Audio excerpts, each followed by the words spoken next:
Can you hear the rain?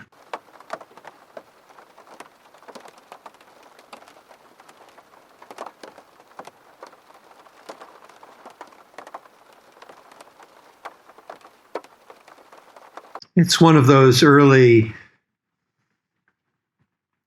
cold spring rainy mornings here on Serenity Point, where I do my writing and my practice, and where I'm reading with all of you passages, the chapters, the practices of my book, Transforming Suffering into Wisdom, Mindfulness and the Art of Inner Listening. We're at a very important point, still at a very early point. We're working our way toward the place where we can do this act of transformation. And we've already talked about 3 intentions. One of them has to do with living in the present moment. Another has to do with pulling the plug on the self. And a third has to do with being fearless and forgiving in the midst of suffering. They build upon each other. Really, the foundational practice is the practice of being living in the present moment. The question is, how do we do that? And so we are in the early stages of the book. We're with intention number 1, live in the present moment, but we're several pages in. And the chapter I'm going to read today is called The Meditation Object. It's really about, in a way, it's about listening to the rain, but it's because the rain brings us here to the present moment. But it's more about finding, how do we find something that can repetitively, that can keep bringing us back, that can train us to being here. The meditation object. The present moment is an incredible object for mindfulness, or the art of inner listening, because it is always with us. It's always right here. You never have to go rummaging around looking for it. It's also challenging, exciting, and invigorating, because it never stays still. It's never the same. Learning to be with it thus adds vitality to our lives. That's an extraordinary thing, by the way. It aids us in our work to transform suffering into wisdom. Because if we can stay with the present moment, that means we can experience our suffering directly, as much as our excitement or our joy, and thus are in a better position to work with it. Trying to resolve our suffering without being with it moment by moment is like trying to do surgery without the patient in the room. It is possible and enriching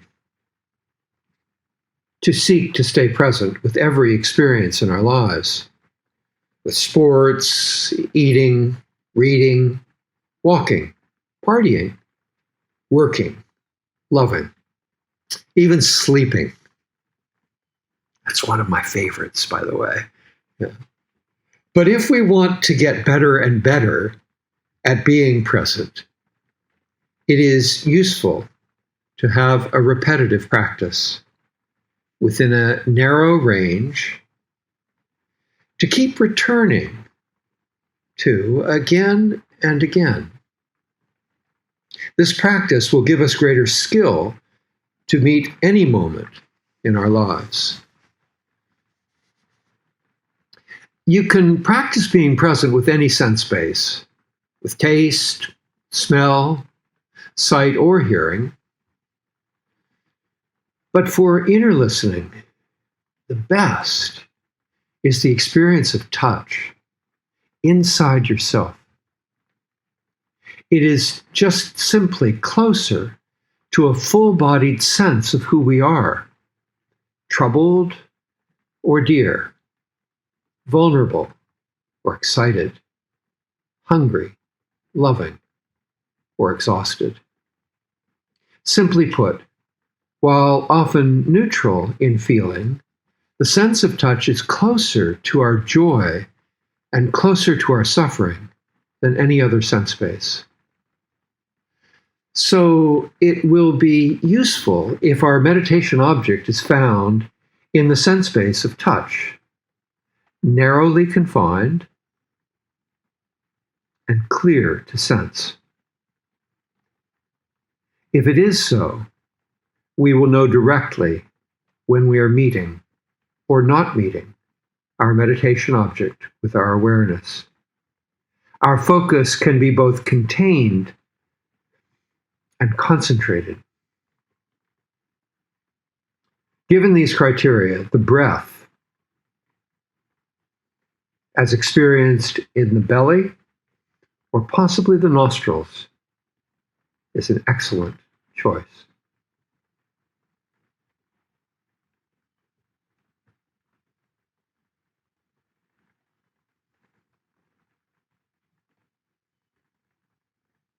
Hearing the rain brings me back to the present moment.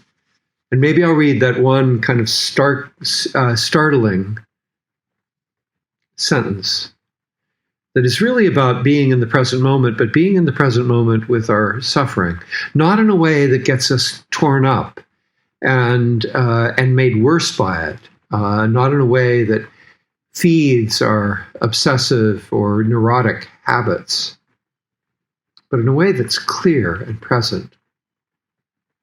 Trying to resolve our suffering without being with it moment by moment is like trying to do surgery without the patient in the room. We'll be learning how to be with all of our experience moment by moment, just as we're with a wonderful piece of music or an incredible film or novel. Be well.